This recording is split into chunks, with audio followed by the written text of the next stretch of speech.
Tadi saya dibisiki oleh sekjen saya, Ibu hanya dikasih waktu 20 menit. Jadi saya terus pikir kan, karena saya selalu suka maunya saya.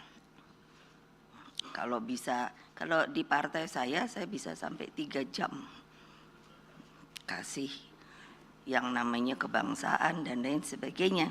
Jadi tadi sambil duduk saya menyindir Pak mau parar siahan, karena waktu saya baca di sini kaget karena belum belakangnya. Jadi saya usul, makanya tadi Mbak MC memotong nama panjang diganti sama M Siahaan. Jadi supaya tahu, saya soalnya nanya sama beliau, yang mana nih marwararnya. Jadi kalau boleh saya nanya lagi, mau berapa menit? Tetap 20 menit? Oke. Jadi yang betul-betul Hasto sudah tulis, tapi tentu dengan pointer saya. Karena takut beliau ini, saya kebablasan katanya. Terus saya suka bilang pada beliau, "Lah kapan lagi mau pidato depan umum?" saya bilang. Apalagi ini para ahli kan. Nah itu, jadi tadi Mbak MC mohon dengan sangat, kalau mau pakai gelar saya juga, situ mesti tahu betul. Jelek-jelek, profesor saya 3, tapi tidak beli. Honoris causa saya doktor itu 10. Ini masih berapa ya? 4 atau 5 lagi ya. Karena waktu Covid kan, bukan saya mau menyombongkan diri, karena saya tadi guyon sama Pak Todung. Pada Todung. Apa tuh namanya ya, kalau bikin terus akhirnya dipakai buat serangan sendiri. Lah saya ini jelek-jelek karena dipanggil presiden, yang bikin MK, yang bikin KPK, yang memisahkan TNI Polri. Terus dipikir tuh gampang, susah loh. Mesti tanya dulu ahli hukum, mesti gimana dan sebagainya, dan banyak BNN, BMKG supaya tahu. Jadi sekarang kan saya kok bumerang. Loh, ada toh gambar karikatur banteng gitu kan, dikeroyok berapa partai gitu kan. Antara ironis saya merasakan, tapi juga bangga. Yo, sendirian masih keren.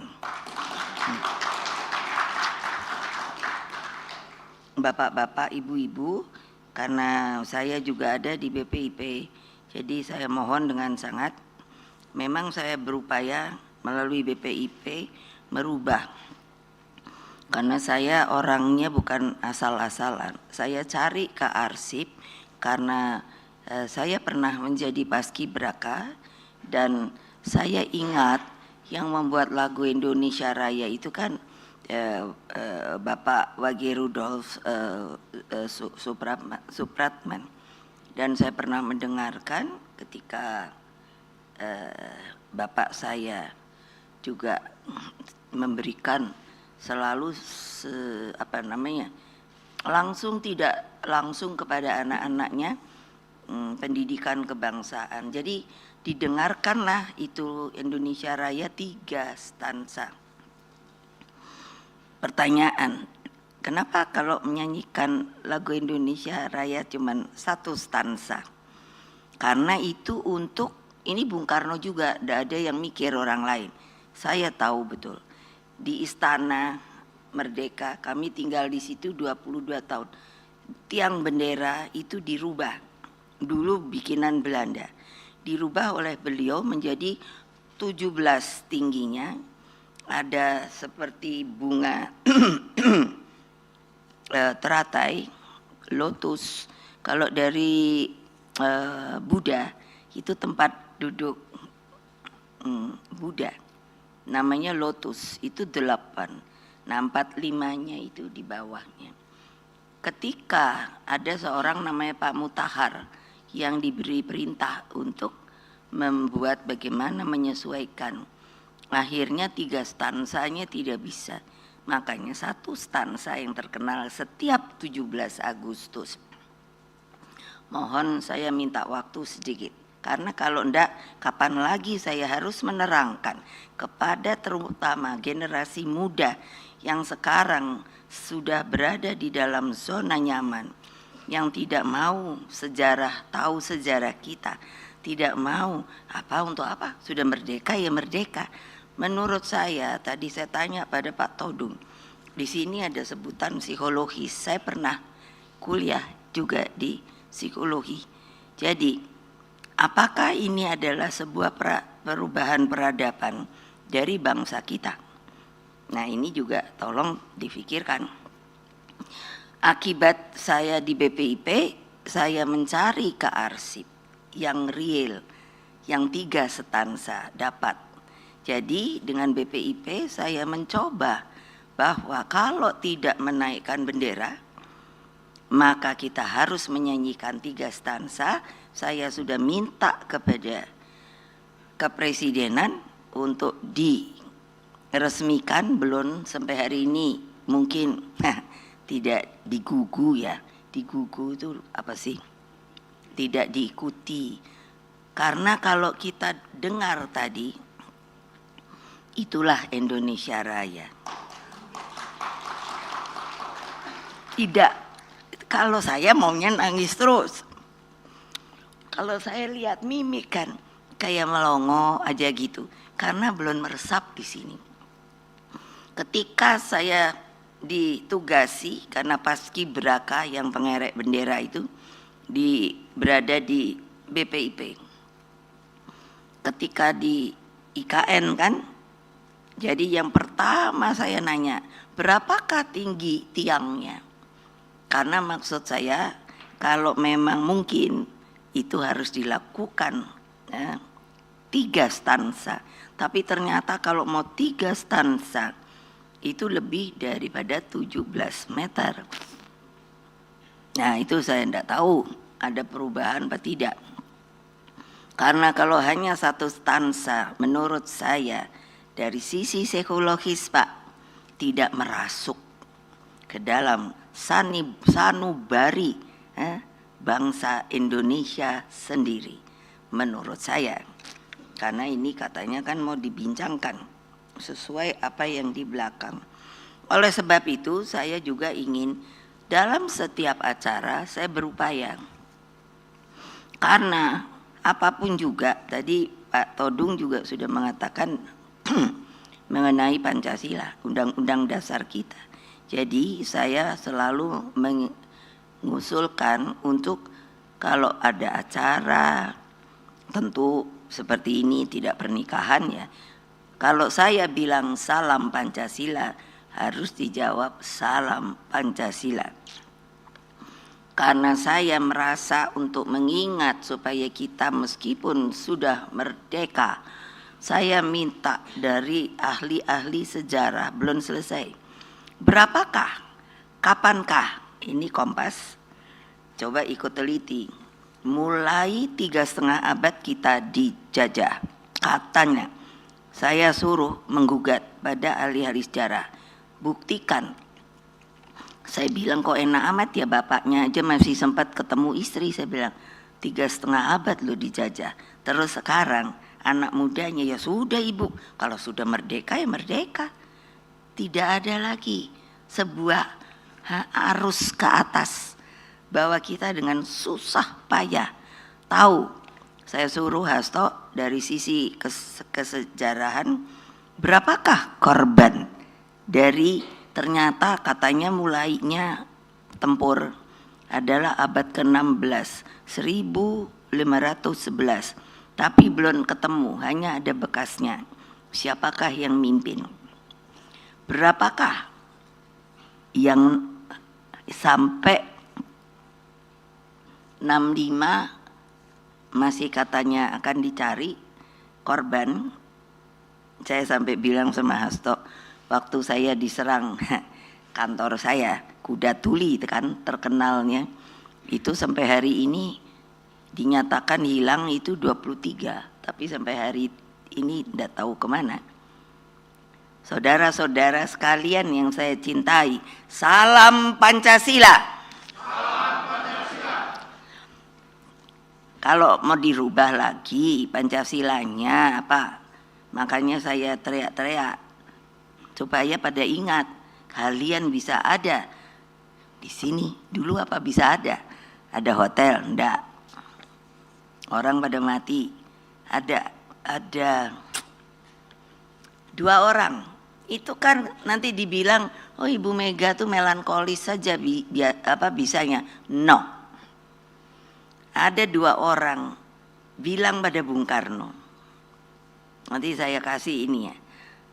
Dengan bahagia saya akan menerima hukuman gantung ini.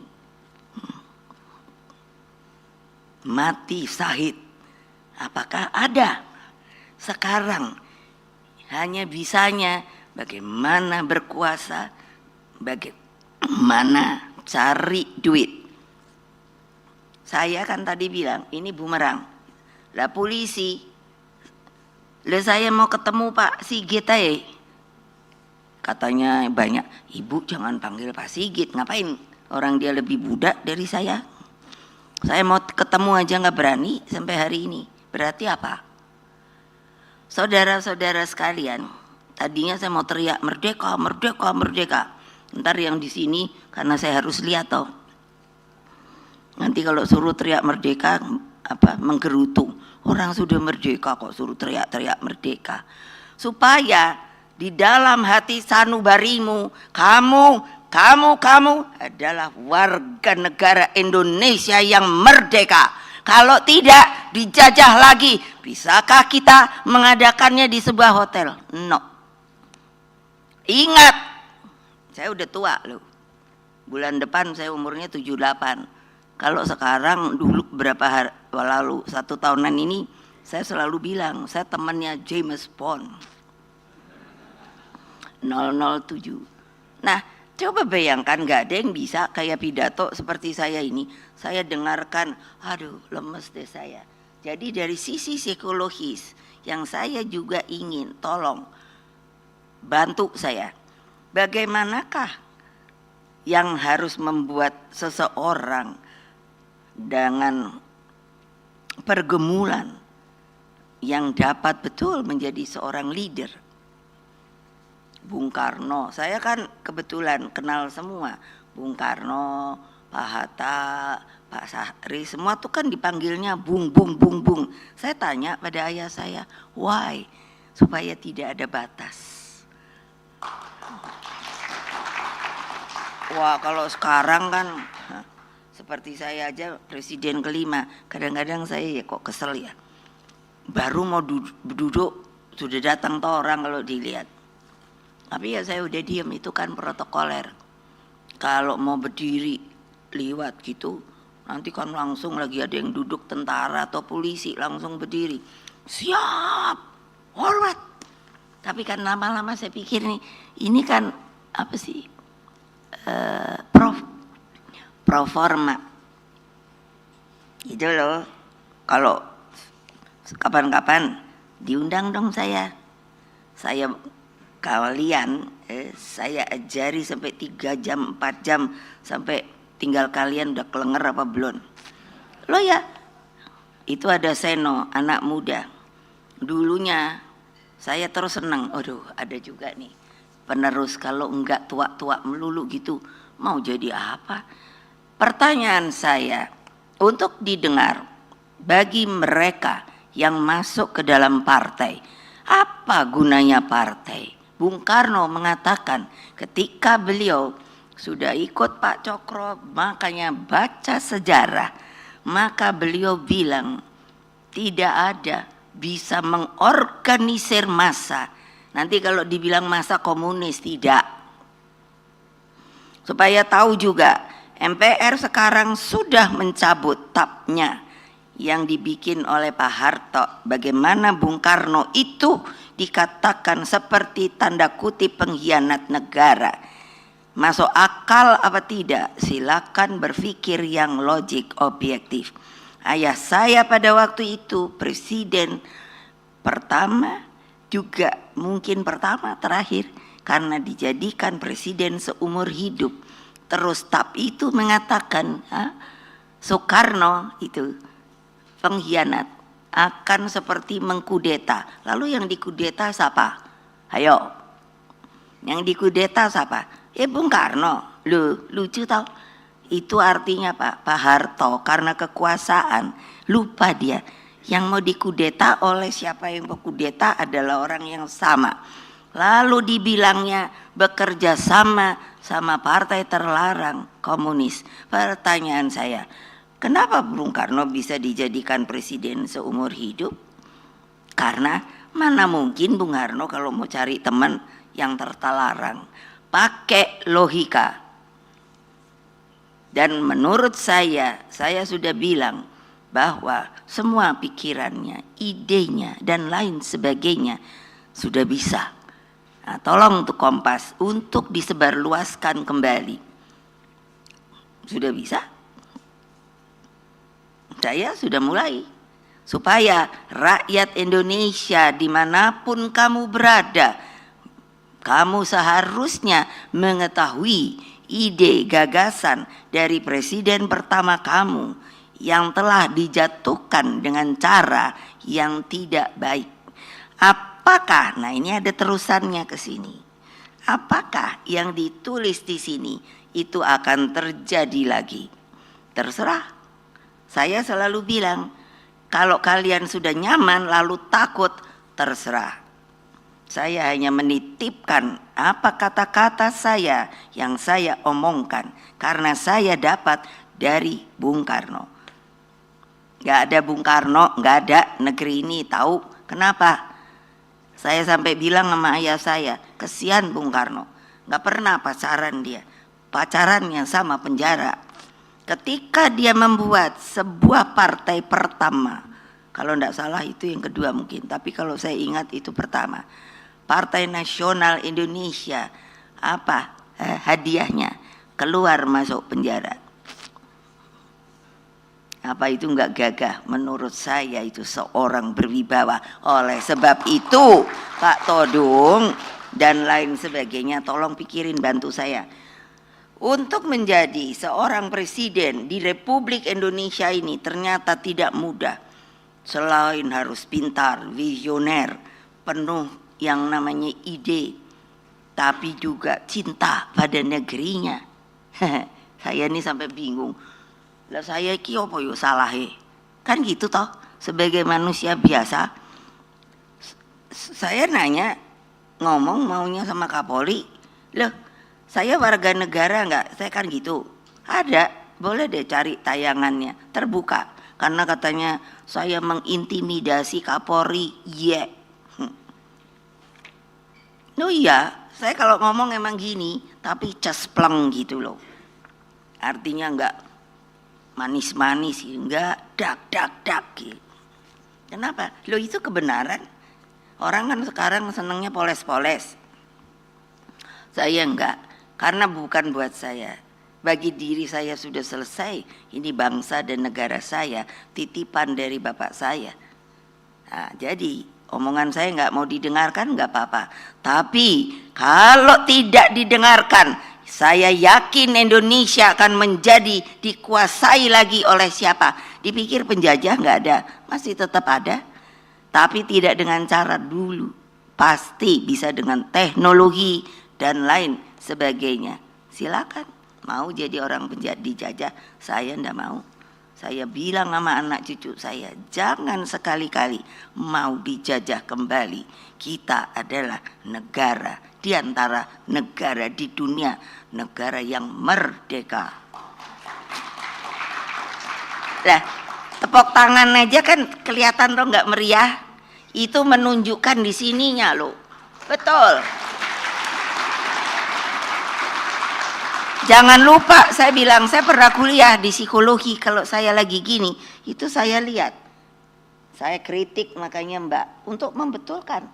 Bukan begitu, lebih baik ya Ibu Megawati aja. Saya nih lihat semua, mana yang mengikuti saya, mana yang lagi mikir pacaran. Begitu didikan saya. Jadi suruh apa kalau saya sebagai keynote? Ibu-ibu gitu. Udah Bu, boleh cantik di partai saya. Boleh cantik, tapi juga seperti saya dong. Wah, saya bisa jadi presiden, mengalahkan laki-laki. Kan ada juga itu tulisan, waduh, banteng betina, tidak bisa kalah sama apa namanya itu, ada deh, saya baca. Terus saya ketawa, lu mana ada banteng betina ya? Anak buah saya dulu kalau ada gambar betina, gambar banteng, dikasih ini anting-anting. Coba, terus saya suka ngomongin, emangnya saya banci apa ya? Lah ya, banteng mana ada pakai anting-anting. Nah, ini titipan saya, tolong pikirkan deh, jangan enak-enak deh. Ini aja Suriah, saya diajari bapak saya ilmu geopolitik, jadi saya sekarang tuh bisa melek. Hanya tidak politik yang kayak sekarang ini, enggak. Orang katanya berpolitik, saya tuh sampai lihat apa saya ini. Saya pernah dulu zaman Pak Harto dipanggil polisi 3 kali, kejaksaan, terus sampai dari jam 8 pagi sampai hampir malam jam 8 lah. Saya datangi sebagai warga negara. Terus saya nanya, ini saya mau ditangkap atau apa gitu. Jadi menurut saya rasa takut itu ilusi, tahu. Lah saya datang ya nggak diapa-apain karena saya bisa menyatakan kebenaran. Saya nanya dari pertanyaan bolak-balik, yang mana sih sebetulnya kamu mau nangkep saya? Gitu dong, gagah. Seno kalau buat tepuk tangan kamu. Nah gitu. Jangan ikutin orang. Kan saya sambil lihat nih ibu-ibunya. Oh, ibu-ibu sekarang. Saya itu kan ditawari. Apa itu namanya? Glowing gitu loh. Buat muka-muka gitu kan. Boleh. Tapi juga sininya dong. Buat kayak Ibu Kartini, kayak Laksamana Malahayati. Wah, kemarin ini diminta Ratu Kalinyamat. Nah, kalau kalian cuman dandan apa pakai bedak-bedak glowing, kalau ditanya gugup nggak bisa pidato apa, aduh malu udah gua. Sebagai perempuan berarti saya ini berarti memang badannya aja perempuan. Tapi laki-laki juga banyak kok penakut. Gile. Nah, saudara-saudara sekalian, karena katanya untuk di luar juga, rakyatku yang tercinta, warga negara Indonesia dimanapun kamu berada, ini Ibu Megawati ibumu, tahu? Saya mau ngomong. Nah, dengan menyambut antusias buku Pilpres 2024 antara hukum, etika, dan pertimbangan psikologi, saya sudah dari jauh hari ketika saya menulis amicus curiae, saya bilang seorang warga negara juga memberikan pernyataan yang hilang dari manusia Indonesia sekarang ini adalah etika, moral, dan hati sanubari yang sudah tumpul hanya ingin kuasa, ingin punya duit, gitu loh. Loh iyalah. Nah, dengan begitu lalu gimana? Yang bilang kemiskinan, yang bilang opo itu supaya semua anak bisa bersekolah apa-apa. Kalau saya sekarang hanya bilang jalankan dengan benar dan berhasil. Nggak usah pakai apa itu,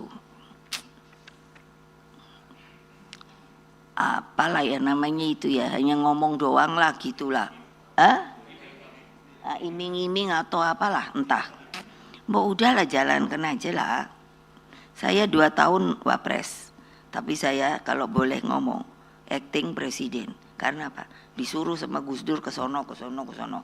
Saya jalankan beres. Ini supaya tahu nih Bu Mega, karena banyak orang nggak tahu gitu. Nah, terus saya mau meremehkan saya, oh jangan deh kali ini. Ya. Kenapa? 5 provinsi konflik, saya selesaikan dengan baik. Yang dapat saya penghargaan dari luar loh. Katakan apa? Menyelesaikan BLBI, BPPN, 300 ribuan kredit macet. Siapa yang menyelesaikan? Saya, beres. Sampai dari luar negeri menanyakan, how? Kok bisa menyelesaikan utang IMF? Ya gitu loh. Tapi mana pernah saya ngomong? Enggak. Tapi kalau sekarang saya mikir umurku udah mau 78. Kalau yang di atas bersiul, going home gitu gimana? Terus kayak gini keadaannya, takut gitu, udah zona nyaman, nggak mau lagi yang namanya apa, yang inspirasi dari yang namanya pemimpin negeri ini. Terus kalian dipikirnya akan, oh ya maaf ya, seperti pengusaha, saya banyak kenal pengusaha, kan kalau ini oh nggak apa-apa, kalau ada utang atau apa, mereka kenapa? Karena saya menyelesaikan cara utang mereka, BLBI, makanya banyak dari luar negeri nanya, how bisa selesai? Nah kan mereka suka bilangnya, ya udah nggak usah di Indonesia, ke Singapura kayak apa. It's up to you, but lo orang mana gitu aja kalau saya. Nah makanya ini udah mesti selesai ya. Ngomong Mbak, kalau udah mesti selesai, ya saya potong aja. Jadi buku ini menjadi saksi tentang keadilan yang dikalahkan oleh kekuasaan. Buku ini juga menjadi bukti bekerjanya pemilu elektoral dan demokrasi prosedural. Makanya saya tadi mikir apa yang kurang. Saya presiden yang menjalankan loh pemilu langsung. Udah gitu bukannya kita yang ngomong, orang luar dinyatakan sebagai pemilu yang demokratis. Jadi bukannya saya mau pakai pujian-pujian, enggak. Karena saya jalankan sesuai kekuasaan saya sebagai Presiden Republik Indonesia gitu, nggak kayak sekarang. Makanya kok saya jadi bumerang, enak aja. Gawat deh. Iya betul gawat. Buku ini juga menjadi bukti bekerjanya pemilu elektoral dan demokrasi prosedural. Ya memang iya pura-pura demokrasi, tapi padahal enggak.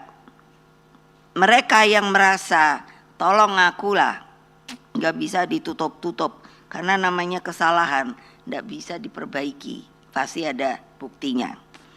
Melalui pemilu elektoral, suara rakyat menjadi objek kekuasaan. Atas nama elektoral, seluruh penggunaan instrumen dan sumber daya negara dilegalkan. Saudara-saudara sekalian, tadi atau kapan ya, Mbak Ani, Menteri Luar Negeri, Menteri Keuangan sudah mengatakan loh, defisit kita berapa? Itu tahu nggak? Yang saya dakdikduk, karena saya mengalami ketika krisis itu, yang saya bilang BLBI itu bisa saya gerakkan kembali dengan berhati-hati. Yang namanya keuangan itu saya tata. Nah, kamu pikir dah kalau udah mau bayar utang gimana atau apa, dolar udah naik. Nanti saya jangan dibilang provokator sama yang berkuasa sekarang ini, enggak. Kenyataan gitu loh, gila deh. Atas nama elektoral, seluruh penggunaan instrumen dan sumber daya negara dilegalkan, sedangkan demokrasi prosedural hanya menjadi basis legitimasi pilpres yang sebenarnya telah cacat. Saya bilang MK saya yang bikin, iya toh? Lah kok jadi yang bumerang tuh kan gini, maunya saya kan baik-baik gitu ya. Wah ini Pak Siahaan Mbok juga punya gitu loh, yang namanya Masa nggak malu ya yang namanya itu opo Hakim MK. Pak Jimli boleh panggil, suruh ngaku dia. Saya jadikan dia MK pertama kan.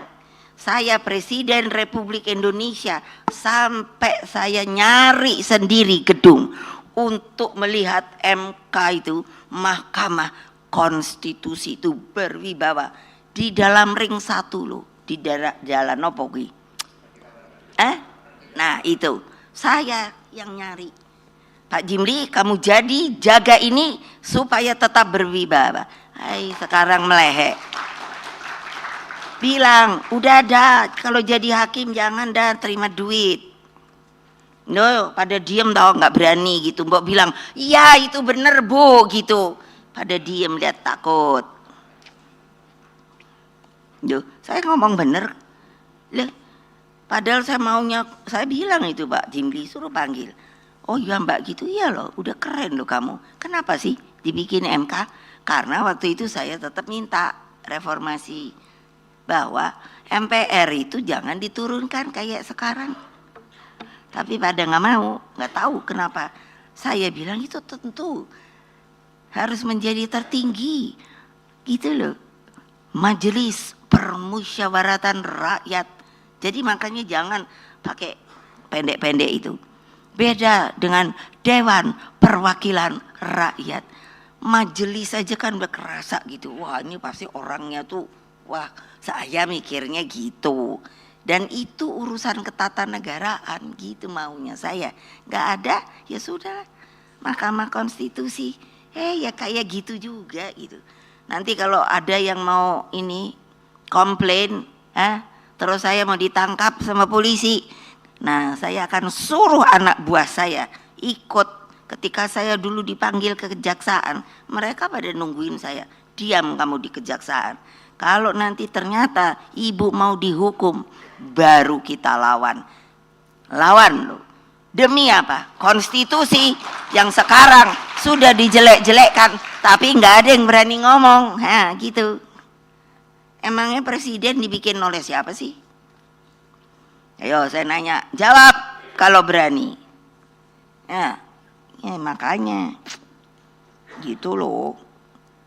Makanya intervensi keputusan MK nomor 90 telah dicatat sejarah sebagai palu godam yang meruntuhkan marwah Mahkamah Konstitusi. Lah memangnya Mahkamah Konstitusi itu yang jadi jelek gedungnya, rumahnya? Enggak dong, orangnya dong. Ya Pak teriak benar gitu loh, jangan melongok kayak gini wae loh. Karena apa? Dalam batin kalian ini sedang saya apa? Di ilmu psikologi ada namanya menembus jiwa orang. Untuk apa? Terbuka wacana berpikirnya supaya rasa takut yang saya bilang ilusi itu enggak ada. Kenapa? Emangnya terus mau ditangkap? Saya bilang kok sama anak buah aku enggak usah takut. Kalau kalian ditangkap aku datang kok. Loh iyalah, masa hanya perlu dengan saya, dirimu juga harus berani dong. Demi apa? Bangsa dan negara. Kayak apa nanti? Saya mikir, siapa Pak Sopo tuh ya, yang bilang dampaknya ini bisa 5 kali pemilu. Terus saya kan mikir, ya kalau presidennya sama 10 tahun, jadi 3 presiden, gitu kan? Udah kalau enggak, sekarang aja semua orang yang berkuasa apa yang udah baik nggak diteruskan. Itu yang saya pernah ngomong, poco kalau udah baik tapi orang lain yang ini ganti lagi. Ini aja saya, ini Ibu Bintang saya bawa, saya drill terus sebagai perempuan, kamu mesti hebat. Kalau saya udah nggak ada, siapa ganti perempuan yang bahkan menjadi hebat? Makanya saya bawa aja kemana-mana. Maksud saya apa? Loh kok enak amat? Hanya untuk menunjukkan ini adalah hasilnya saya. Gitu loh sekarang. Tuh kayak gimana tuh Pak Todung? Dari ilmu psikologi. Makanya saya bilang please sekarang harus dibuat sebuah kriteria yang namanya seseorang kalau mau jadi presiden bukan hanya punya partai aja. saya nggak tahu, mesti dipikirin bareng-bareng. Supaya apa? Jadi 10 tahun 10 tahun, tapi buktinya dar 10 tahun. Gitu loh.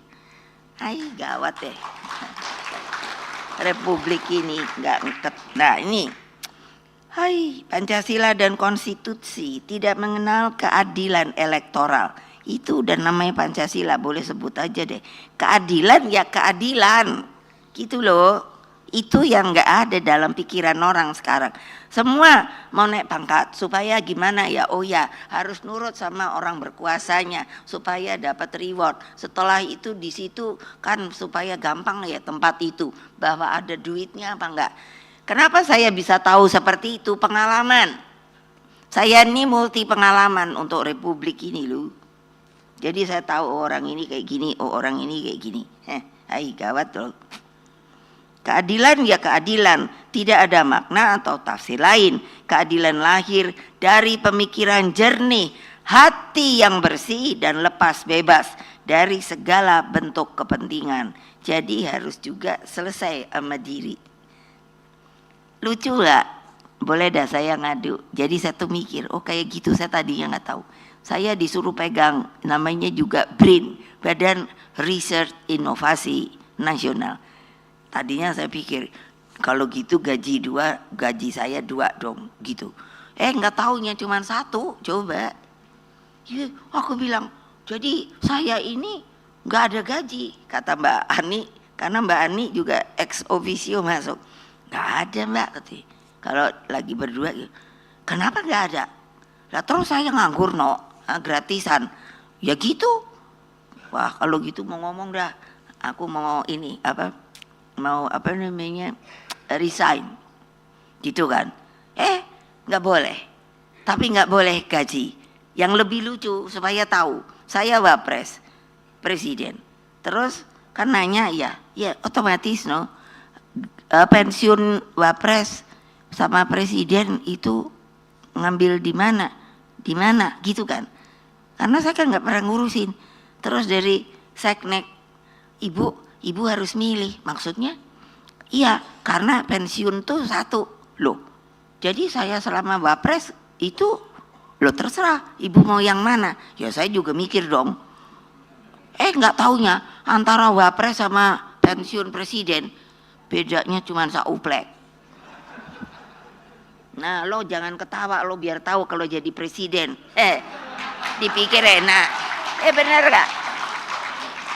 Terus gaya ibu nanti, bukan saya aja, semua presiden. Nah kayak sekarang lucu lagi supaya tahu nggak, bapak saya presiden pertama Republik Indonesia, pahlawan nasional, proklamator, bapak bangsa, nggak punya rumah, tahu nggak?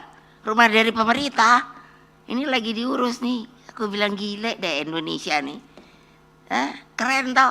Jadi nggak punya, jadi kan saya lagi mesti ngurus lagi. Udah gitu bu ya kasihin aja gitu. Ini juga presiden gitu.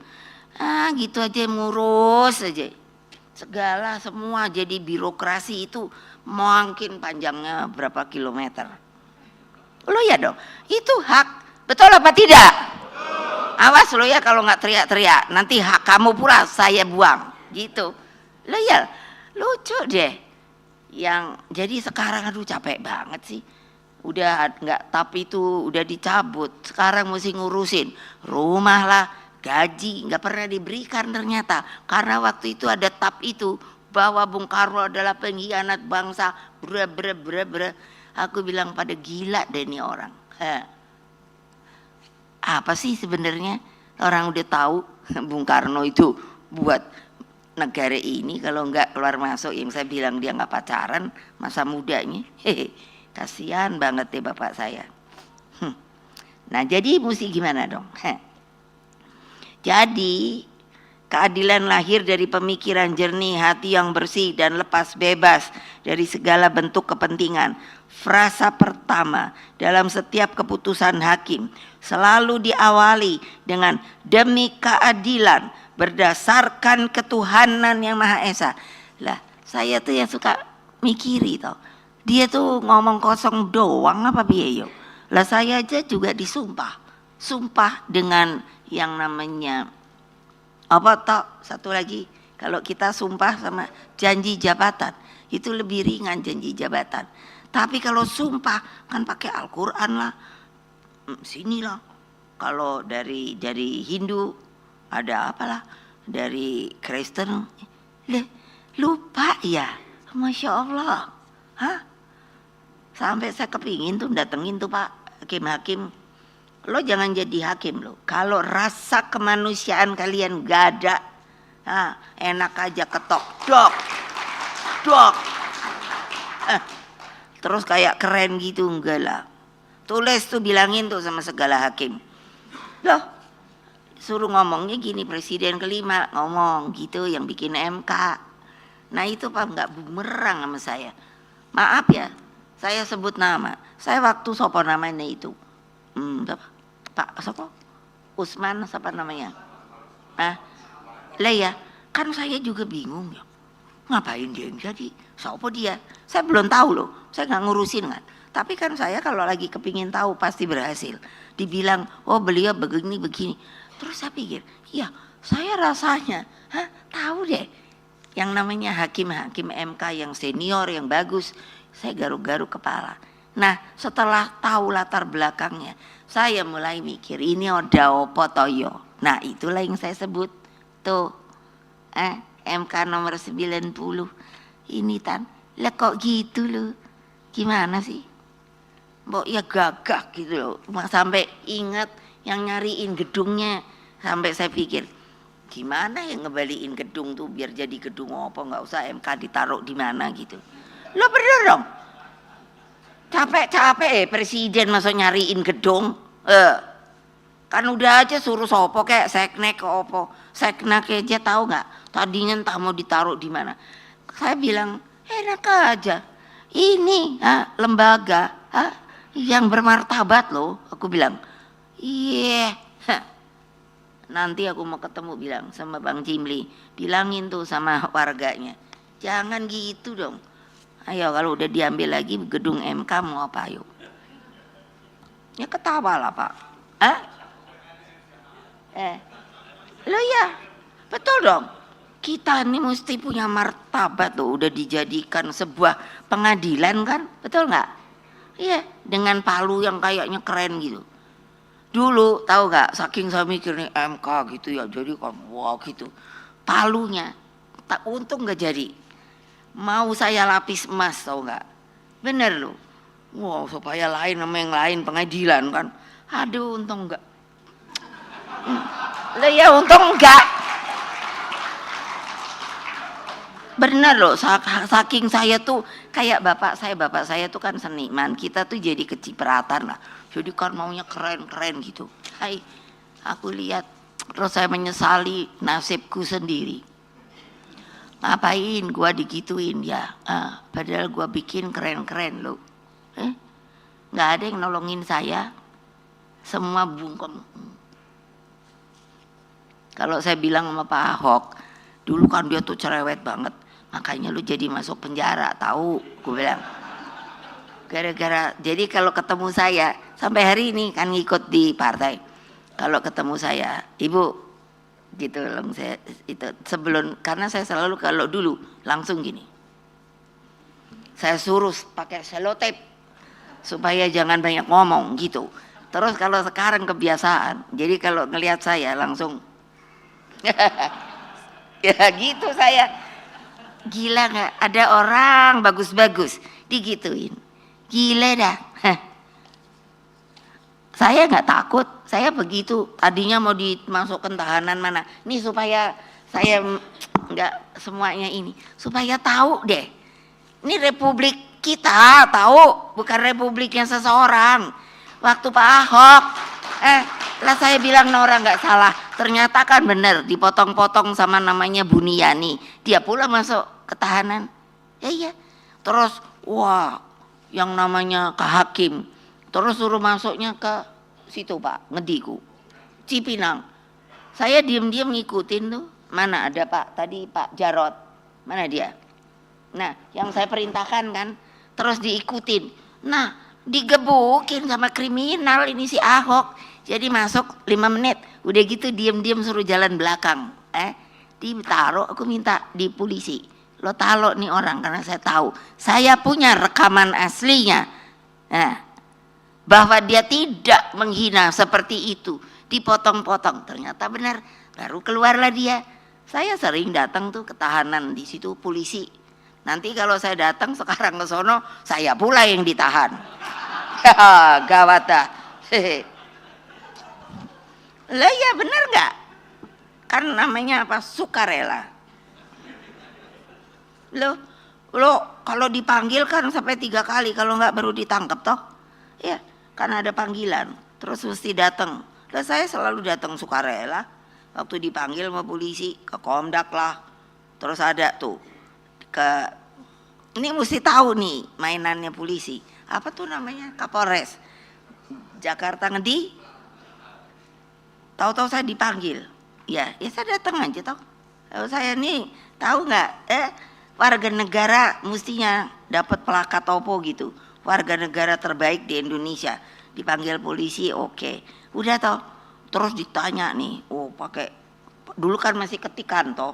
Tertok.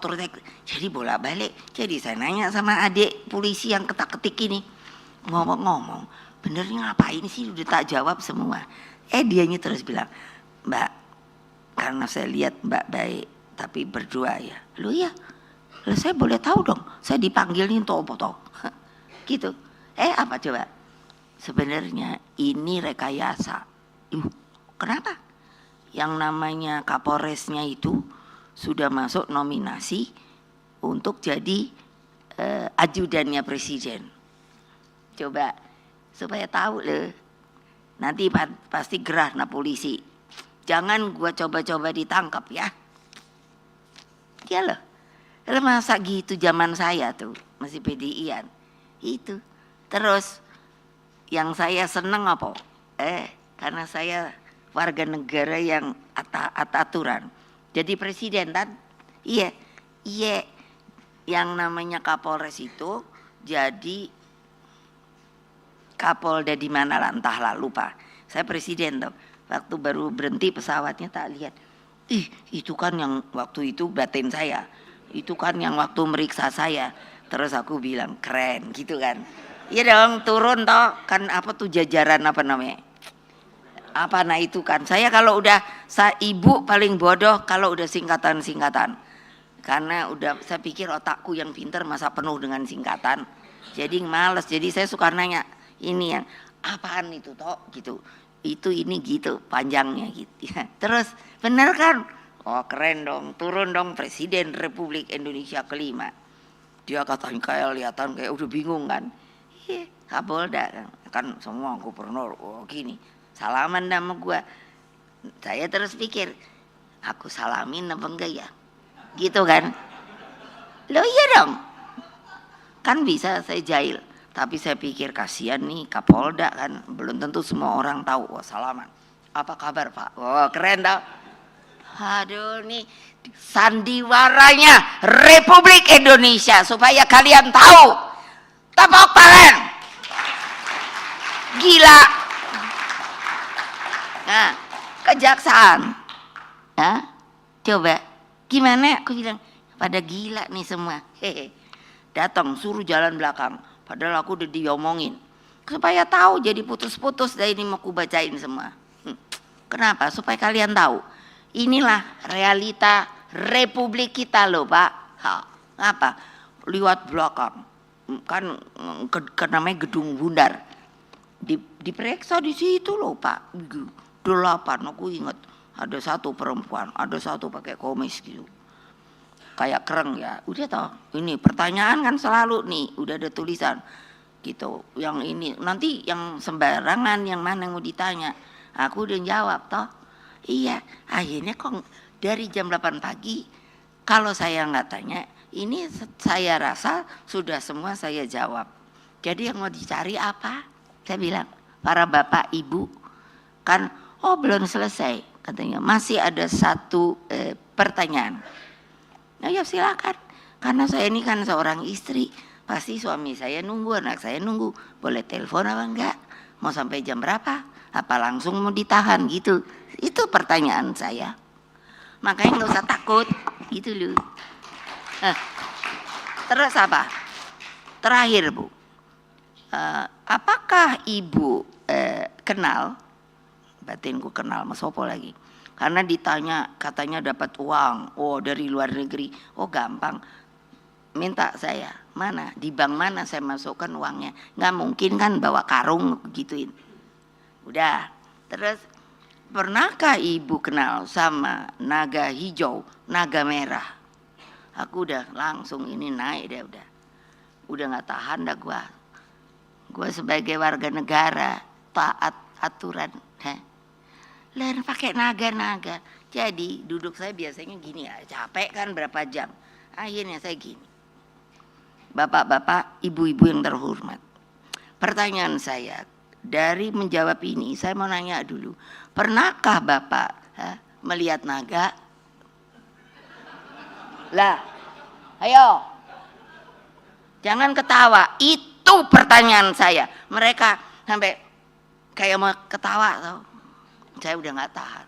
Jangan membuat pertanyaan yang tidak ya para jaksa yang terhormat, yang namanya pengacara saya nggak boleh masuk. Dia lihat ada kaca gini, jadi gitu nggak bureng, pada naik kayaknya nih. Waduh, kayaknya ibu udah mau marah saya. Kalian itu menjadi begini, memverhor saya mau ngomong interogasi sampai lupa saking udah marah. Memverhor saya dengan hal-hal mana mungkin situ akan menjawab sudah pernah lihat naga, apalagi yang hijau dan merah. Ternyata itu simboliknya apa? Yang namanya NU hijau sama namanya PDI. Gile nggak? Saya bilang sampai verhor. Kalau kalian saya dengan sabar karena saya taat hukum, saya Megawati Soekarno Putri ngerti bapak saya tuh siapa. Bapak saya keluar masuk penjara untuk sebuah ide prinsip yang benar-benar dia ingin lakukan. Kamu tak gituin, batin gua dimasukin penjara sebodoh, akan duduk di tempat saya, diverhor oleh Belanda yang ada di situ. Diem semua, terus keluar dah kali bosnya ngomong terus aku disuruh pulang.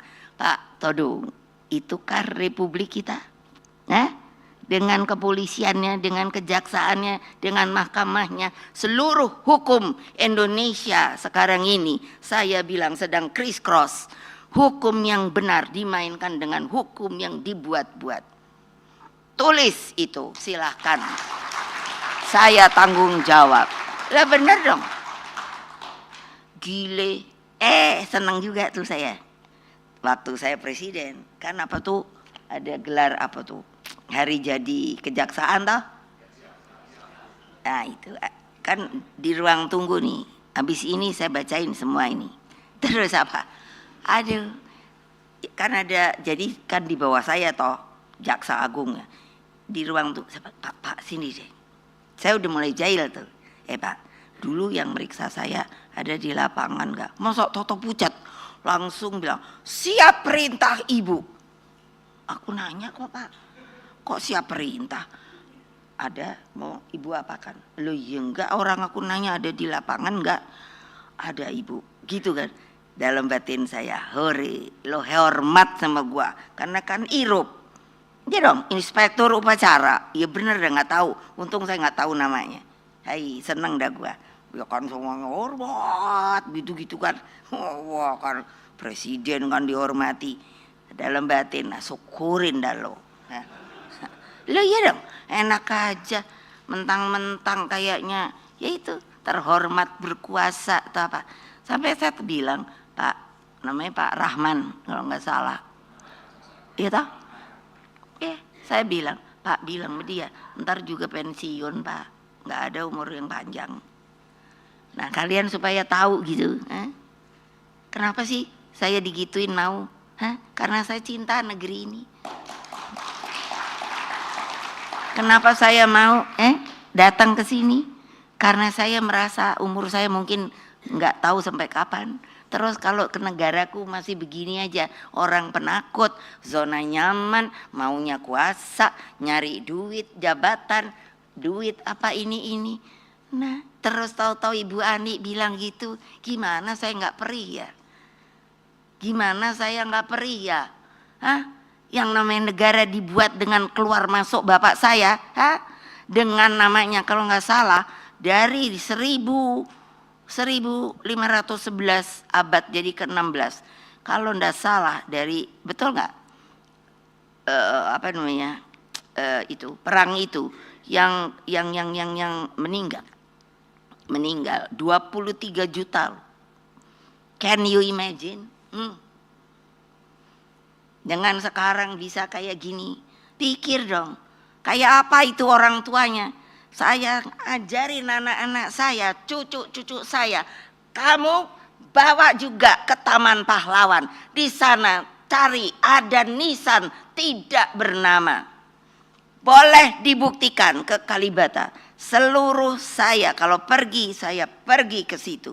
Saya hormati. Nggak ada yang memberikan bunga. Padahal dia sudah merelakan jiwa raganya buat membangun republik ini. Gile nggak? Nah, karena kalian hanya senang, nggak mau tahu pengorbanan. Masukin tuh Pak, benernya dalam buku. Nanti saya tolong bisa lampiran.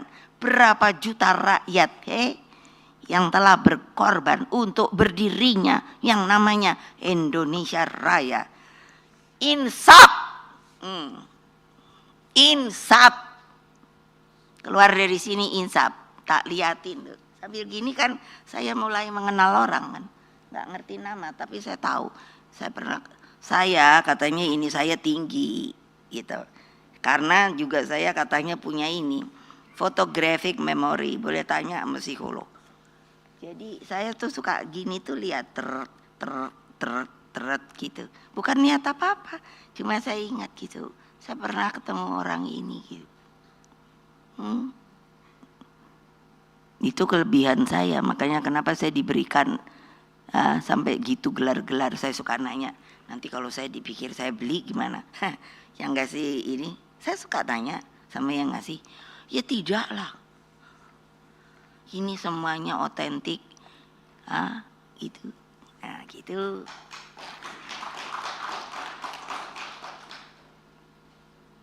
Nah jadi tolong diingatkan tuh hakim-hakim udah disumpah.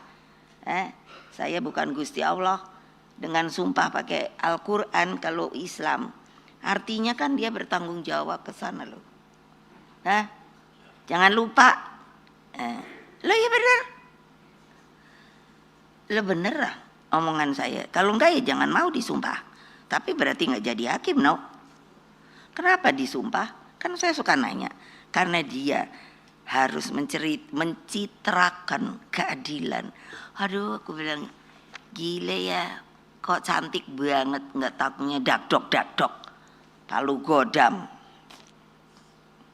Nah gitu loh. Jadi kan gimana? Itulah keadilan yang merupakan keadilan harus menjadi mantra suci yang bersemayam dalam sanubarinya para hakim hingga lahirlah palu emas. Itulah saya mau balut sama emas. Untung gua nggak bikin dah. Ntar kapan-kapan palunya dijual juga. Aduh gila dah. Gawat nggak? Ya ini kan didengerin berapa kota? Dengerin dah. Jadi juga tolong ingat, hakim itu juga manusia tahu, presiden itu juga manusia tahu. Semuanya dicatat. Kalau Islam di sini ada 2 malaikat. Betul apa enggak? Kalau nggak percaya tanya. Di sini yang kanan katanya yang nyatat baik-baik, yang kiri yang nyatat yang jelek-jelek. Namanya Rokib sama Atib apa Akib. Dia tahu? Lah iyalah. Jangan lupa bilang tuh sama hakim-hakim. Gila dah. Lalu kita minta keadilan tuh kepada siapa? Coba Bapak, saya maaf ya. Nengoknya ke situ terus. Supaya situ enggak bungkem. situ sampai sama teman-teman nih, Ibu Mega bilang, yang bikin tuh MK. Saya kayak ditampar, tahu nggak? Gile, siapa dia? Ternyata hanya mau supaya urusan umur. Ya Allah, Mbok ya udah taati aja kalau sebagai warga negara. Nah, keadilan Palu Mas ini tidak boleh ditransaksikan dengan cara apapun. Nah, sebab di dalamnya tercermin keadilan Tuhan melalui para hakim. Inilah seluruh imajinasi yang saya bayangkan ketika menjadi presiden kelima itu dan mempunyai mandat untuk membuat Mahkamah Konstitusi. Tadinya kan saya kepikir, enak banget yang jadi hakim ya. Itu apa? Ketoknya itu sepertinya dari dia keadilan itu. Tadinya saya nggak mau, tapi kan amanat sebagai presiden, ya tak bikinlah. MK tidak hanya menjadi benteng konstitusi dan demokrasi. Roh kelahiran MK menempatkan para hakim MK sebagai simbol keadilan itu sendiri. Dan inilah makna sikap yang sudah tidak ada kenegarawan hakim MK. Kehadiran MK sangatlah penting guna menyempurnakan sistem politik Indonesia. Sebab sejarah mencatat ketika demokrasi hanya dipimpin oleh kekuasaan pada masa Orde Baru, maka yang terjadi adalah rekayasa selalu pemilu. Karena itulah MK menjadi penjaga terakhir demokrasi melalui kewenangannya menyelesaikan sengketa pemilu. Nah ini kayak gini aja. Aku udah dudak diduk. Orang udah diumumkan. Jadi untuk apa ada KPU? Udah diumumkan masih ada yang mau ngomong. Enggak sah. Aduh, heran deh.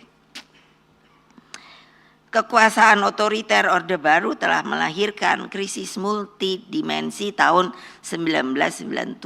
Itulah ketika saya jadi wapres gitu. Makanya saya ketiban, saya bilang itu sampah. Sendi-sendi bernegara rusak akibat tiadanya kemerdekaan rakyat untuk berserikat, berkumpul dan mengeluarkan pendapat. Krisis berhasil saya selesaikan melalui proses saya menjadi presiden sampai tahun 2004. Dalam kehidupan demokrasi saat itu, kita melangkah lebih maju dengan menempatkan kedaulatan rakyat dalam pemilu. Seperti tadi yang saya katakan, itu dinyatakannya sebagai pemilu yang paling demokratis, bukan orang sini, orang luar. Hadirin sekalian, kalau Mbak saya mesti selesai ngomong ya. Sistem demokrasi memerlukan topangan sistem hukum. Sistem hukum mencakup peraturan perundang-undangan. Pertanyaan saya, banyak perundangan itu yang sudah bagus. Tapi kan pelaksananya tetap manusia, institusi dan aparat penegak hukum, budaya hukum dan tertib hukum. Beberapa pakar hukum dan tokoh masyarakat sipil nongol dah. Seperti Profesor Mahfud. Pak, iya. Saya baru mau ngomong ini. Toto saya lihat dia nongol. Profesor Todung Mulya Lubis, Profesor Sulistiowati dan Dokter saya senang banget tuh sama Bu Fitri, ada nggak ya? Nah, gitu terus Bu, kayak saya pokoknya. Betul. Ngablak aja Bu. Kalau umpamanya prosedur ditangkap itu harus ada surat perintah penahanan kayak pemanggilan kayak gitu loh. Kalau 3 kali gitu. Terus kalau umpamanya baru sekali ya ditakut-takutin. Banyak Pak pengacara baik gitu loh. Pokoknya kita bantuin dah. Gila enak aja. Mosok Pak ini sopor Pak Usman Hamid dan lain-lain banyak banget telah mengingatkan bahaya rule of law. Yang kini berganti menjadi rule by law. Gitu loh. Komisi pemberantasan korupsi KPK misalnya, yang seharusnya bersifat independen dan telah saya dirikan sebagai garda terdepan pemberantasan korupsi dalam praktek sering terlepas dari berbagai campur tangan kepentingan kekuasaan. Demikian Polri. Pak Polri, dengerin ya. Ya, yang bawah-bawah gitu loh, kan suka kasihan saya lihat, udah capek loh, seperti ketika saya tunggu dulu konflik di Papua itu, mau rakyat di sana itu kan mau nyerang itu apa namanya, Freeport, jadi saya kan disuruh ke sana gitu loh. Terus yang kasihan apa, masa itu kan ada Pak Teis ya, iya, padahal dia itu ada 4 orang, jadi saya menyimpang lagi karena terus ingat supaya tahu.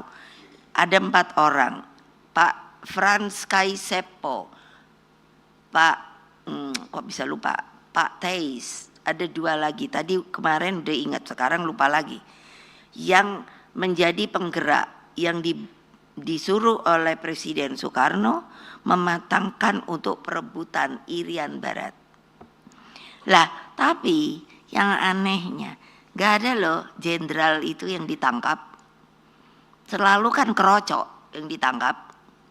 Ya loh, karena alasannya dia yang melakukan dan itu salah perintah. Kesel saya. Masa gitu? Hanya dengan, lah ya terang dong, dianya menjalankan perintah. Kalau nggak jalanin perintah, diturunin pangkat. Makanya aku panggil, Polri, aku ini yang bikin kamu Polri, ini aja saya suruh, fraksi saya, coba sih pingin tahu reaksinya. Nanti kalau kayak gini terus udah masukin ke Mendagri, gelisah toh,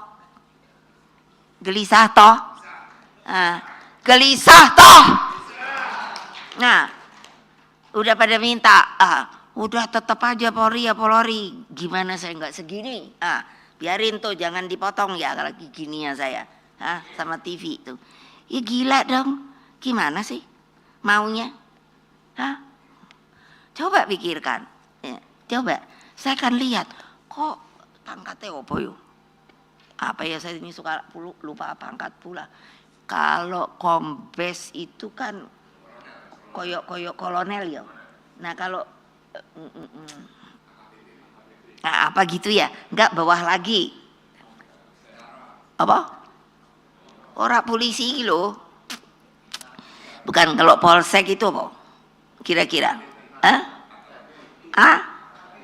AKBP, AKP, jadi kalau diinikan sama TNI itu apa itu, lah ya paling enggak kan terus yang dihukum kapten sama prajurit gitu. Jadi saya kan liatin nih, lah kemana ya, itunya jenderal nih. Ayo coba cari data, di dalam ini persoalan, pasti yang dihukum nggak dipecat itu para jenderal loh. Lu saya kan pernah presiden toh, lu yuk. Jadi lah kok kesalahan ditimpakan kepada anak buah, padahal anak buah kalau ndak menurut perintah udah pasti out, maksudnya diturunkan atau di apa. Selalu bilang, ya itu makanya saya kalau saya dapat penjaga, mana dia tuh orangnya, nah tuh ada 2 orang gitu tau. Nanti kalau mamanya lengah udah dibilang katanya salah. Terus hanya siap. Jadi kalau mereka saya suruh gitu, terus langsung siap ibu. Tar dulu, kamu siap bego atau siap ngerti? Bener, boleh nanya mereka. Tapi aneh, kok senang ngikut saya? Nggak ada kalau saya suruh kamu pergi ya supaya naik pangkat sekolah, nggak ada yang mau. Apa sih ini loh, saya marah tapi saya pelihara mereka. Nih boleh tanya kalau nggak percaya, Kalau sakit, aku yang bayar. Apa sih? Aku nyari, coba bisa nolong saya enggak? Bonding. Anak buah saya tuh kalau saya bilang bonding, gitu udah ngerti. Saya sendiri bingung, bukan bahasa Indonesia. Maksudnya meresap gitu. Coba dong tolongin gitu loh. Sebetulnya kayak karena ada ya pengadilan militer yo. Ya toh. Lu kok kayak nggak ada mandul yo? Nggak ada tuh. Atau karena sekarang keadaannya lagi nggak ada perang gitu saya pikir. Lah, tapi karena ada. Masa ini kalau yang kami di TSM gitu. Apa namanya TSM toh? Tuh kan. Nah, bego toh. Terstruktur sistematis. Iya. Iya masif. Tapi nggak ada yang berani ngomong. Lah kalau saya kan nenteng aja. Emangnya Gia? Nanti terus dibilang ibu tuh bohong. Mau bukti gitu baik. Hah? Struktur PDI Perjuangan itu sampai punya ISO 3 loh. Artinya apa? Berjalan dengan baik. Itu. Nah saya tadinya aja nggak ngerti ISO itu apa. Saya pikir itu buat perusahaan. Iya betul. Tanya Hasso Toto datang bawa surat. Ada dari ISO Bu, ingin tahu manajemen partai. Saya sampai tanya sama Pak Lauli. Boleh nggak ya? Ntar Toto salah pula. Karena pikiran saya hanya buat pengusaha. Lauli bingung pula. Lah kok kamu aja hukum bingung, lah saya apalagi. Tapi nggak ada kok Bu kayaknya larangan, jadi boleh. Bener lo ya, gue kan Pak Lauli dari PDI, lo tanggung jawab lo ya. Kalau dibilang salah. Kenapa? Itulah. Jadi jangan kalau ibu tuh diem, dianggapnya nggak ngerti. Hanya saya cinta negeri, nggak kubuka. Klek. Hasil-hasil itu gitu. Gawat deh. Nah ini Said, nah ini di sini karena sudah dibuka. Nah Polri, Kejaksaan, MK, MA ternyata nasibnya tidak jauh berbeda. Bahkan Polri dari berbagai laporan yang ada sampai terlibat secara institusional dalam pemilu dan terbukti telah melakukan rekayasa hukum sebagaimana tercermin dalam kasus Sambo. Saya waktu kasus Sambo, saya kan udah curiga. Gila deh. Saya tahu forensik, makanya kan aneh toh ya, kok Bu Mega tahu segala forensik lah, opo gitu. Saya bilang ini pasti ada pemalsuan. Saya bertanya pada waktu itu ada orang Polri suruh saya nanya gini, betulkah katanya ada pelecehan? Harusnya forensiknya ada, mana? Ayo, ya tinggal situlah yang ngomongin. Polisinya harus bilang nggak ada loh, itu loh. Jadi gimana dong? Terus yang ini ternyata itu salah satu anggota Paskibraka itu yang itu aku bilang itu anak yang Gama itu loh. Ini kan kasus, saya langsung suruh yang namanya dari BPIP temui keluarganya, tanyakan yang sebenarnya apa yang direkayasa. Masa gini? Kita langsung nggak berani gitu. Saya berkali-kali mengatakan saya bukan provokator.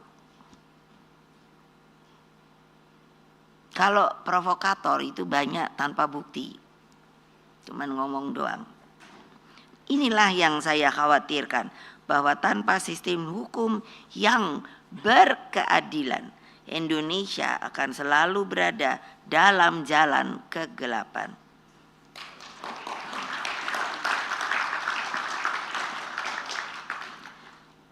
Kalau nanti dibilangnya lagi, oh Ibu Mega tuh rupanya niru-niru komunis. Saya kalau anak buah saya itu boleh nanya Mas Eno, ya. Jadi kalau lagi saya ngomong yang sampai 3 jam itu saya lihat ketahanannya. Tanya deh, apa? Nanti kan ngantuk ya? Iya, ntar kan aku lihat. Karena saya gini kan, gitu loh. Benar, bukannya maksudnya nakutin, enggak. Akan saya lihat. Karena saya bisa tahu mana yang mengikuti, tapi mana yang hanya ya asal hadir, apalagi yang tadi saya bilang kali ingat pacar gitu. Di tempat saya untuk menjalankan disiplin, kalau udah saya lihat mula-mula gini, langsung kamu out, cuci muka, kan tentu malu dong, ya dong. Itulah disiplin kami. Kamu mau dengerin apa tidak? Kalau enggak silahkan keluar.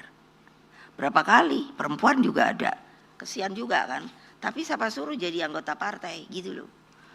Itu harus benar-benar disiplin gitu. Kamu harus masukkan apa yang saya omongkan. Karena omongan saya tidak ada kebohongan. Tidak ada yang namanya tadi provokator atau apa. Saya mengajarkan kepada mereka Satyam Eva Jayate. Kenapa? Itu dari Buddha. Sang Gotama. Ya, saya ambil karena bagus banget disebut begitu. Kenapa? Kebenaran pasti menang. Wah, keren dah. Nah, pertanyaannya kapan menangnya kan gitu.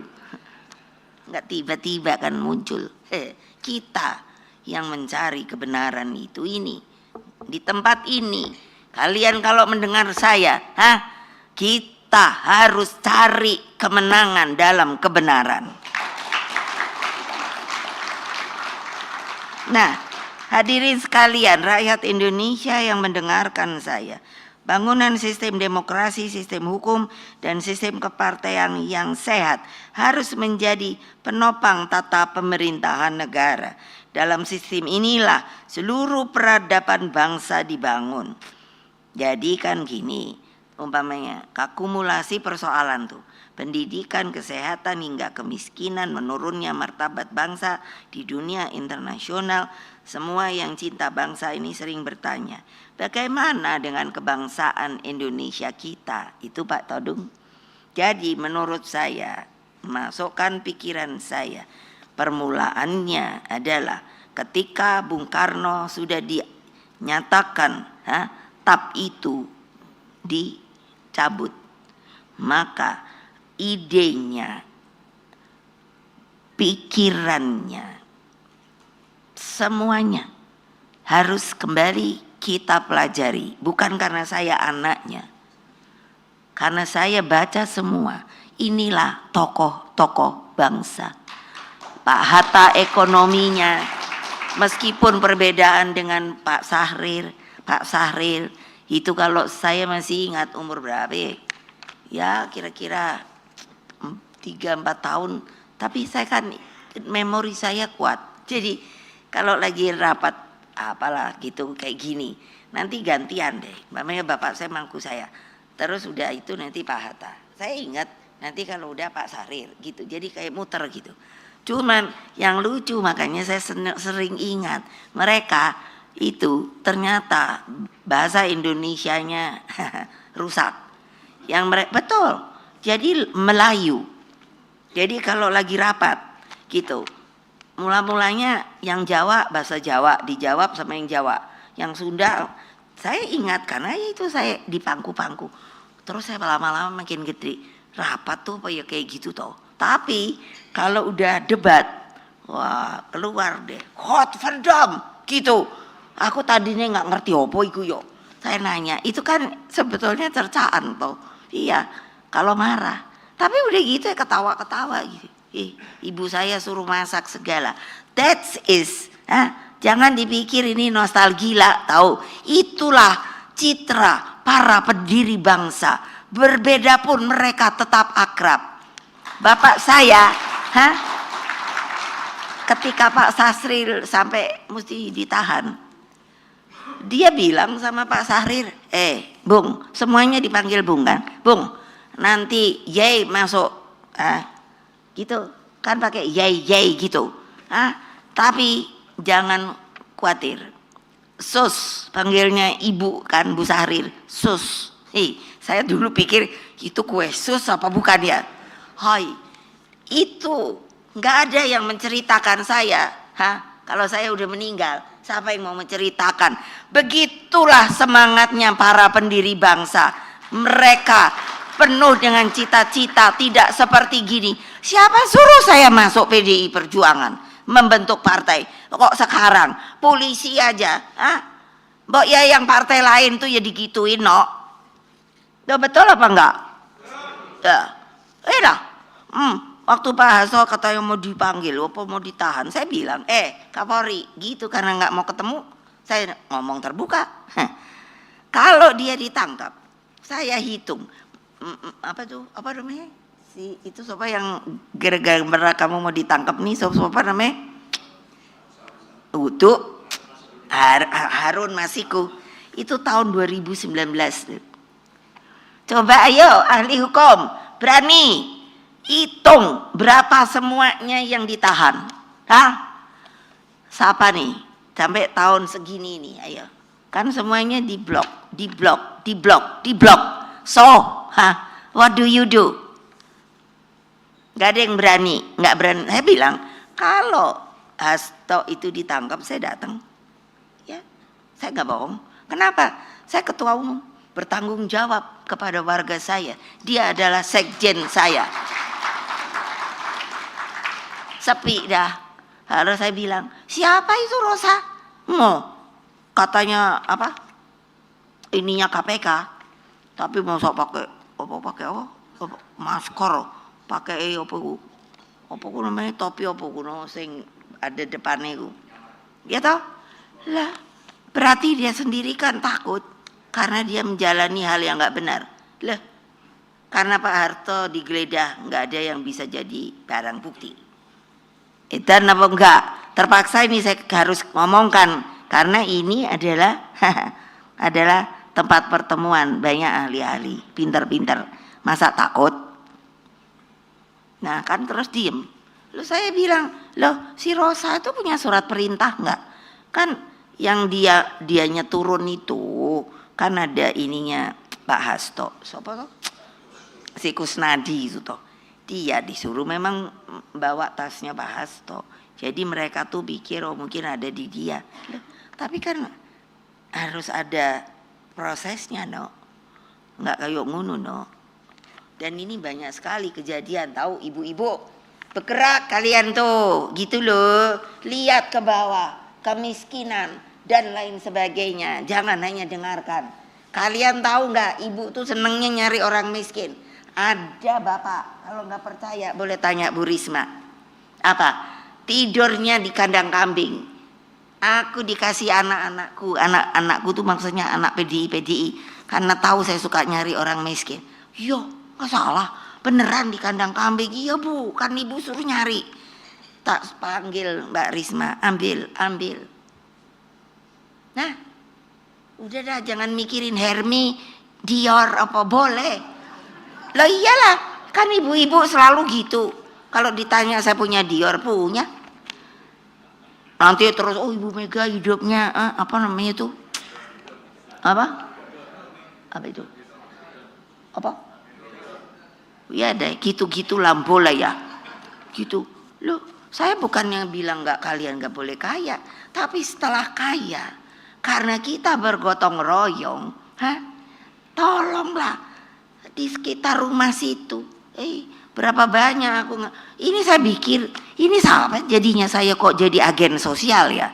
Kan ini pemerintah Republik Indonesia. Polisi, dengar.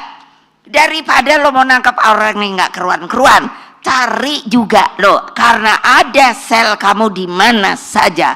Dengerin ya, yang namanya Kapolri. Lo ya bener, di kolong jembatan ada orang, tahu-tahu saya hanya lihat karena mata saya itu kan saya lihat apa di jalan, saya suruh berhenti. Kamu punya duit nggak? Sama ajudan. Siap Bu. Itu ada orang, dia pakai kereta roda. Jadi coba tanya di mana dia tinggal, siapa dia. Aku pikir apa namanya disabilitas. Terus ternyata apa? Dia adalah tukang ngamen. Terus ditanya tuh tinggal di mana? Ini deket kolong jembatan ada nih yang layang ini tuh loh, apa? bukan itu, ini layang apa, jalan layang. Di bawahnya kan itu. Aku bilang, gile, ini di Menteng loh. Ku suruh angkut. Bukan saya mau cari nama, no, itu kemanusiaan saya. Nah, ini hanya gembar-gembar, terus menghilangkan kemiskinan apa? Lo gampang, pergi aja kolong-kolong jembatan, lihat yang namanya ini Jakarta toh. Saya udah bilang tuh sama si Pak Pram, kamu sebelum dianya pergi apa namanya kampanye, pergi ke Jakarta Utara, tanya sama orang di sana, masih adakah yang namanya Gang Senggol? Artinya saya pernah ke sana, ternyata masih ada. Sampai mereka bilang, "Duh, salam Bu Mega ya, kok tahu Gang Senggol?" Artinya, saya adalah orang yang turun ke bawah. Jadi ibu-ibu jangan mentereng-mentereng terus. Mentereng boleh, tapi ya itu turun, lihat manusia Indonesia yang masih perlu, katanya mau kasih makanan gratis. Setuju saya, lah benar lah. Tapi apa? Saya hitung lah, saya juga tukang masak kok. Ibu saya tuh orang Sumatera, Bengkulu. Jadi tradisi apa? Putri pertama harus pintar masak, alhamdulillah. Ku hitung kan, 10.000 toh. Iya, apa yo? Apalagi sekarang harga naik. Mas Bowo, kalau denger ini tolong deh suruh dihitung lagi. Loh, tepuk tangan dong ibu-ibu. Apa urusan kalian? Saya tahu ngulek cabai segala. Ini kemanusiaan tahu. Loh ya, nanti kalau udah makin melambung, ibu-ibu ini kan udah datang ke saya. Ibu gimana dong cabenya sekarang? Aduh pusing lah gua. Ibu sekarang namanya bawang putihnya naik. Aduh pusing lah gua. Gitu loh. Jadi ya gitu. Sorry ya Mas, saya mesti kritik. Loh, orang saya bener kok. Saya suruh ibu-ibu hitung 10.000 dapat teh apa toh? Baru ibu-ibu bilang, "Lah ya apa ya Bu ya? Paling tempe." Iyalah, aku bilang, karena saya bisa masak. Nah, keren nggak Presiden Republik Indonesia 3 profesor juga masak boleh. Gila lah. Nah terus apa tuh? Nah, jalan menuju masa depan Indonesia telah diletakkan oleh para pendiri bangsa. Nah, konsepnya karena nggak pernah baca sih, namanya negara paripurna. Artinya Bung Karno itu, karena saya sampai mikir, ini Pak Harto nih sebetulnya karepe apa toh yo? Nanti kalau itu pasti yang keluar dari saya jelek terus. Jadi diam aja dah. Jadi maksud saya, Bung Karno itu konsekuen dengan mengatakan dari para pendiri negara paripurna. Paripurna itu kan artinya selesai. Padahal beliau sendiri bilang sama saya, kamu ingat ya, merdeka itu untuk apa? Saya nggak tahu, mungkin saya emang akan jadi gini. Ya apa saya mana tahu, itu hanya jembatan emas. Terus saya kan bilang, lah buat apa susah-susah merdeka Pak kalau nggak ada rumahnya?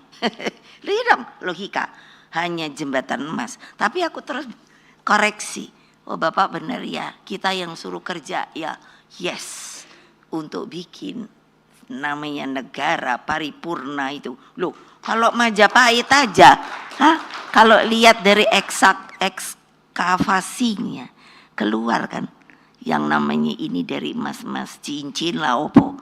Saya bisa bayangkan, zaman dulu aja bisa gitu, apalagi dengan kita, hidup yang benar, rakyatnya makannya benar, kemiskinan praktis sudah ndak ada, terus bisa sekolah kemana aja, gitu loh.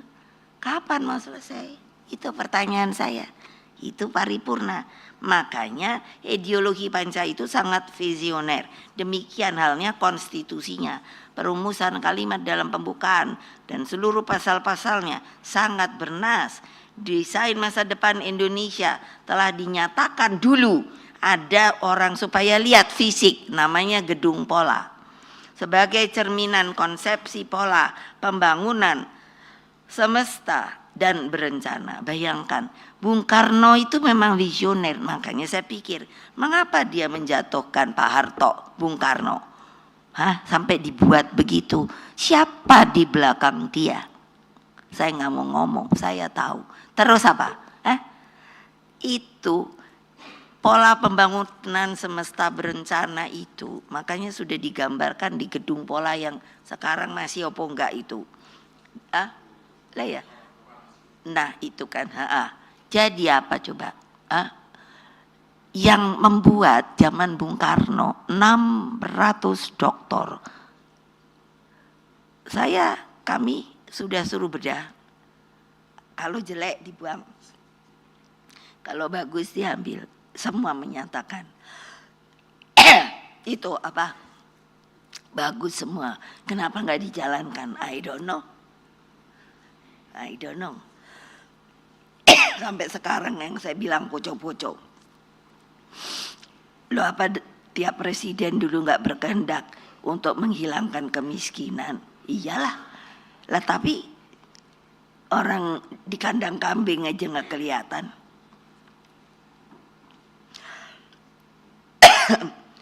Itu sempurna, hebat. Gambaran Indonesia Raya mampu dengan baik, makanya seperti tadi saya katakan oleh Wage Rudolf Supratman dari syair Indonesia Raya. Coba deh, kalau saya selalu mau nangis. Peradaban Indonesia itu tercemin, bangunlah jiwanya, bukan bangunlah badannya. Jiwanya, badannya. Suburlah tanahnya, suburlah jiwanya. Semua itu coba, sadarlah hatinya, sadarlah budinya. Pertanyaan saya, orang sekarang berbudi apa enggak? Enggak. Loh iya dong. Makanya saya bilang, Polri, kamu tuh saya yang bikin lo. Gimana saya enggak kesel? Nah, ya kalau yang bawahan teruskan pasti, Bu saya kan turut perintah. Kalau enggak kan kalau masih bagus digeser. Kalau enggak diturunin pangkat lah apa. Jadi kemana budinya? Terus hanya beraninya ngelawan rakyat. Ya takut kepala desa ngadu. Kados pundi Bu? Saya kalau orang Jawa, saya Jawa juga. Kados pundi Bu? Nopo? Lah kok kados ngaten nggih? Polisi niku. Lah ngopo? Lah nggih. Kok kita itu disuruh ngene. Ntar dikasih duit, udah gitu apa? Lah kok kula mboten pantun. Lah ngomong wae. Saya tidak berani ngomong. Masa saya disuruh nyoblosnya yang sono? Lah, kamu maunya nyoblos yang ngendi? Kula arepenipun sing mriki gitu. Terus aku ketawa, ya wis coblosan banteng ngono. Boleh Bu? Lah ya boleh, orang hak kamu loh. Pemilu langsung tuh apa sih? Memberikan hak kepada rakyat penuh untuk boleh memilih siapa yang ingin dia pilih. Gitu. Nah ini kan udah gak jelas. Orang disuruh ini. Siapa ya? Ada surveyor. Aku tuh sampai mikir pinter banget. Karena di psikologi saya belajar statistik. Statistik itu juga untuk survei. Jadi saya tahu gitu. Siapa tuh ya udah bulan Maret membuat ramalan. Entah ramalan atau apa. Pokoknya yang akan menang Pak Prabowo. Satu putaran. Aku tuh sampai garuk-garuk kepala. Kok dia bisa koyok ngudu yo? Lah saya yang punya bala tentara.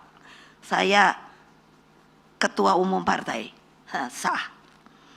Lu kok bisa ya? Oh aku udah bilang, wah ini direncanakan. Gitu baik. Kok susah amat. Gawat ya. Gawat toh. Saya baca ini aja saya bilang gawat.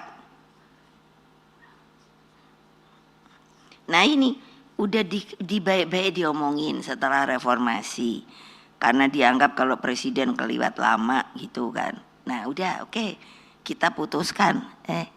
Hanya boleh 2 kali. 5 tahun kalau kepilih lagi. Nah ini kok digituin gitu loh. Makanya nggak tahu nih di buku tebal nih ada nggak kayak gini-gini ya. Etika moral dan peradaban yang baik adalah modalitas kemajuan peradaban bangsa. Jangan sepelekan hal tersebut.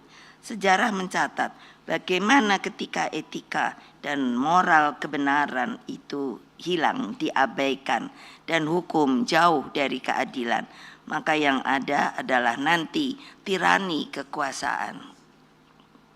Nah kalau cuman kuasa gitu doang, ya kalau udah main senjata,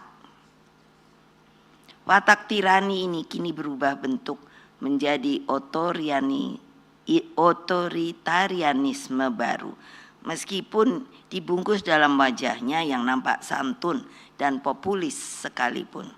Apa yang terjadi saat ini adalah titik terendah praktek etika, moral, dan hati sanubari kehidupan berbangsa dan bernegara. Hukum menjadi alat kekuasaan. Aparatur negara yang seharusnya netral pun disalahgunakan bagi kepentingan elektoral. Profesor Ikral Nusabakti mengatakan bahwa diperlukan, saya sampai hitungannya kayak opo yo. Udah itu kan berarti 25 tahun toh. Betul nggak? Udah gitu kan ganti-ganti toh presiden. Nah kalau presidennya api, nah kalau presidennya ora api, pusing saya. 5 kali pemilu untuk memperbaiki kerusakan demokrasi yang terjadi saat ini. Tapi saya juga cocok. Lah karena apa? Lah saya kan tadi bilang saya yang menyelesaikan BLPI sampai mendapat award dari luar negeri. Karena Indonesia katanya itu bisa lepas sebagai negara pertama dalam krisis. Itu benar. Gitu loh. Nah ini utang aja deh, mana sih yang pinter itu apa nulis utang? Utang kita berapa sih? Kasihan deh Mbak Ani. Dia waktu ketemu saya, Ibu kenapa sih aku disuruh jadi lagi? Coba kasihan nggak? Udah, Mbak, demi bangsa dan negara Mbak, nyuwun sangat. Udah dia diem. Terus dia, aku waktu dibilang gitu, aku pergi ke kuburan orang tua, wow. Aku nangis geru-geru. Lah ngopo? Aku bilang, nanti kalau Mbak Ani, ngapain aku diomongi kayak gitu-gitu? Dan beliau dijadikan ex officio di BRIN. Nah terus kan, ya bener no. Ya itu kan, lah tapi coba deh pikir. Ayo, siapa orang yang ngerti sekarang keadaan keuangan? Boleh sebut nama ke saya? Saya nyari aja sampai pusing. Panggil Pak Sobat. Pak ini saya Menteri Keuangan saya, Pak Budiono. Saya diskusi. Pak Jaton. Karena kan dianggap kita itu zakon kabinet. Wah keren. Aku bilang, Mas tolongin dong. Siapa ya kira-kira bisa diusulkan sebagai Menteri Keuangan. Waduh aku ya udah mikir Mbak. Pusing aku. Lah kok kono pusing lah. Aku ya tambah pusing no. Kalau sama beliau kan ngomong Jawa. Artinya apa? Kalau nggak kejadian nih. Bayar utang. Ntar ya tanya aja sendiri. Tapi saya terus terang udah gini, dak gitu. Gawat.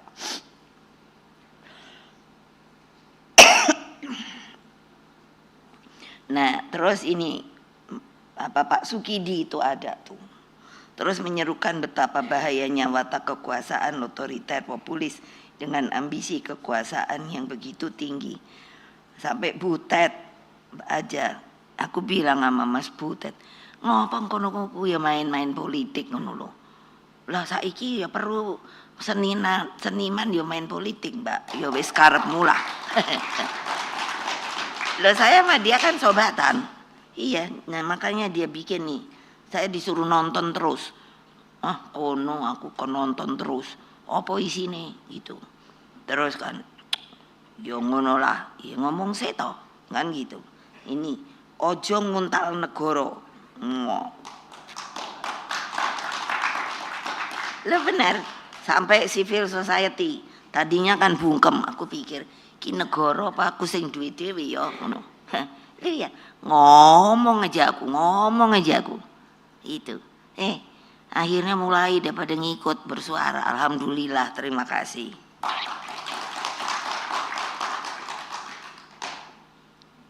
Tapi jangan menyerah, sama seperti saya. Lo ketika itu toh ada deh sekarang dikeluarin, saya sendiri heran. Saya waktu itu kuda tuli itu loh. Oh kan udah anak-anak tuh kan pinter. Terus udah gitu pada ngomong loh, coba ya betapa saya bangga. Anak-anak itu, maksudnya PDI. Bu kasihan deh tentara tuh pada lemes. Loh kok kamu tahu pada lemes, makanannya yang dikasihin tuh basi. Oh, masuk. Kan kita masak ya di DPP itu. Kita kan masak. Iya. Ibu, kita kan masak. Boleh nggak ngasih makanan ke mereka? Boleh, kenapa? Terus aku bilang, kok baik amat kamu ya? Kata ibu mesti gitu. Lah kita kan yang dikurung sama mereka. Kali nanti ditembak. Ya biarin aja. Kita kasih kebaikan. Coba. Nah, jadi lucu toh. Udah gitu ada lagi. Ibu, ada yang ngomong bisa nggak beliin odol sama itu sikat gigi? Lah ngapain dong ngurusin itu anak-anak saya pakai odol sikat gigi? Mereka kan disuruh jaga terus dong, ngepung. Mereka bilang belum gosok gigi. Iya, kok kamu tahu baunya bu? Gile nggak? Ini pengalaman saya sebagai ketua umum partai. Tahu kenapa partai saya sendiri aja nggak kalah-kalah? Karena kami itu bonding, tahu nggak? Ini hari ini saya diundang tumben sama si Bahlil. Yo kan UTN apa? Golkar. Terus saya suruh sopo yo? Tadi bukan situ toh. Yang saya suruh ke sana siapa ya? Oh Pak Utut. Ketua fraksi.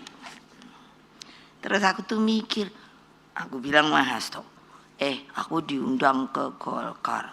Terus engkau aku muram opo cengar-cengir yo. Lah iya dong. Karena aku dimusuhin sak jagat Dewa Betara. Sekarang diundang, bingung aku. Iya jadi kata Hasto udah deh Bu, iniin aja deh. Apa namanya? Delegasikan gitu. Terus siapa ibu mau delegasikan? Nanti kalau terlalu bawah dibilang enggak ini, kayak enggak apa ya, sebagai tamu enggak hormat. Kalau ketinggian nanti dipikir udah mau gabung lagi. Keren enggak? Iya. Ayo jangan diem Pak Mahfud. Kasih gitu 2 jempol gitu loh. Betul nggak? Iya pusing saya. Hanya untuk siapa yang mau kusuruh. Banyak kan yang bilang, ibu gabunglah ke sono. Lah gabung gua dapatnya apa? Presiden udah masuk gabung, gue bilang. Udah nih. Ya tapi kan nanti, nanti pasti yang lain bilang dia datang belakangan, jadi nggak bisa dapat 2 atau 3, 1 aja deh gitu. Udah gitu dicariin yang paling jelek, aku bilang. Ini buka rahasia sedikit. Gawat deh negara ini. Coba bayangin. Aduh. Nah jangan menyerah dah. Masuk nggak kasihan sama yang memerdekakan republik dengan jiwa raga itu deh. Aduh jangan takut. Itu juga manusia kok. Dan juga apa sih? Nggak ada deh yang bakal abadi. Aduh. Iya. Lah saya aja juga pensiun jadi presiden. Sekarang masih keren. ini katanya udah diminta oleh seluruh ini anggota partai secara aklamasi kalau ada kan nanti apa kongres ibu mesti jadi lagi. Enak aja emangnya gua nggak boleh pensiun. Aku bilang gitu. Ini biar kedengeran. Kenapa? Karena aku juga udah ada nih berita.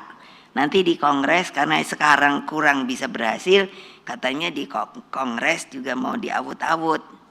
Saya sengaja nih supaya pada kedengeran dah. Coba kamu mau awut-awut partai saya. Joya yang keren ngapa sih ya tepuk tangannya? Berarti kalian nggak simpati sama saya, tahu nggak? Setengah hati atau ada juga barangkali di sini 2 kaki. Ojong guyu. Ya kalau berdua ini udah tahu tabiatku. Jadi bukan sebagai hanya Megawati Soekarno Putri, tapi saya berbicara sebagai anak bangsa yang telah ikut tuh berdarah-darah, tahu kalian belum ngerasain berdarah-darah.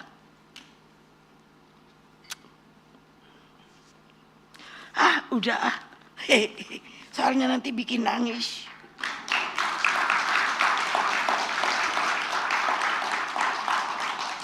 Terima kasih. Wassalamualaikum warahmatullahi wabarakatuh. Om Santi Om. Merdeka!